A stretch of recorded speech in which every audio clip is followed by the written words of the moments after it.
Hey guys, how's it going? Patrick, ConservativeRap, and in this video I'd like to talk about slavery. Specifically, I'd like to ask the question, was slavery racist? We'll start with a quote by Booker T. Washington. He's known for saying, character is power. And as we get through this, you'll see where I'm going. So I have a question. Was slavery here in America racist? I've been reading a bit on Irish slavery, which started in the late 700s, I believe, and it really got me thinking. Specifically here in America, there's certainly this notion, right, that the country's fundamentally racist. That think about the programs, think about the politicians, think about the entire societal sense of division that we have as a culture, and the entire racial grievance industry. Right, America's fundamentally racist because it was founded upon slavery, and it's never really been asked, was slavery itself fundamentally racist in causation and operation? So I answer no. Slavery was not necessarily or fundamentally racist. And the reason I say this, I mean, hear me out, right? It's obtuse to say, it's counter intuitive to say, based off how we're taught slavery and how it visually appears and the accounts that are shared with us regarding slavery. But the question is, who did they get the slaves from? Right? Not specifically where is Africa, but specifically the slaves that were here in America were primarily obtained by Muslim Arabs who themselves obtained slaves from African slave owners, from slave captors. The African tribes would fight wars for the express purpose of owning slaves, and there was a transatlantic multinational slave trade which primarily the Arabs owned and operated. So I thought it odd that we consider whites in America racist for owning slaves, but we don't consider Muslim Arabs racist for transporting in slaves, and then, of course, the Africans themselves for doing the fundamental work. I mean, if you think about it, whites in America and elsewhere, the ones who had slaves, because not all of them did, they paid a huge markup for their slaves. They were almost like temps. But we don't call Muslim Arabs and Africans today racist because we understand it was simply the economy of the time.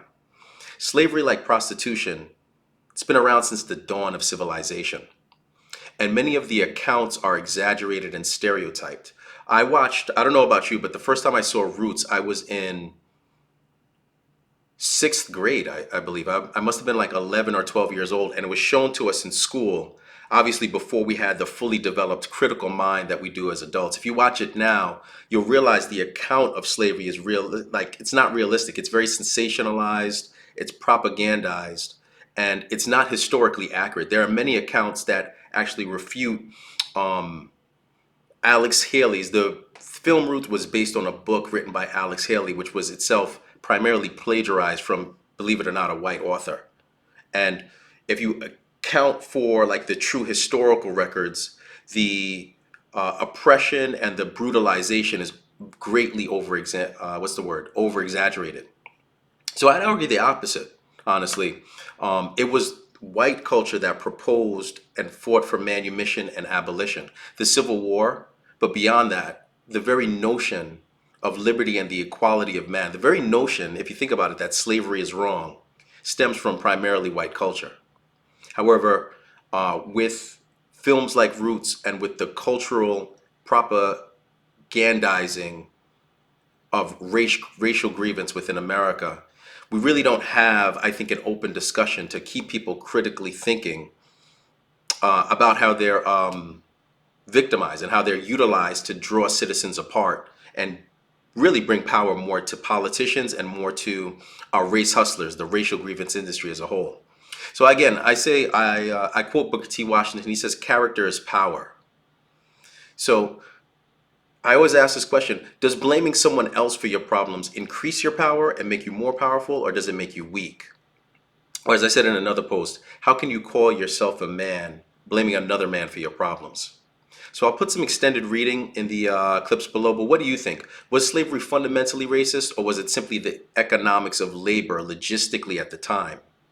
Is it fair to call all whites racist, including the descendants people who are born today, responsible for slavery in the same way you would accuse the child for the sins of a father?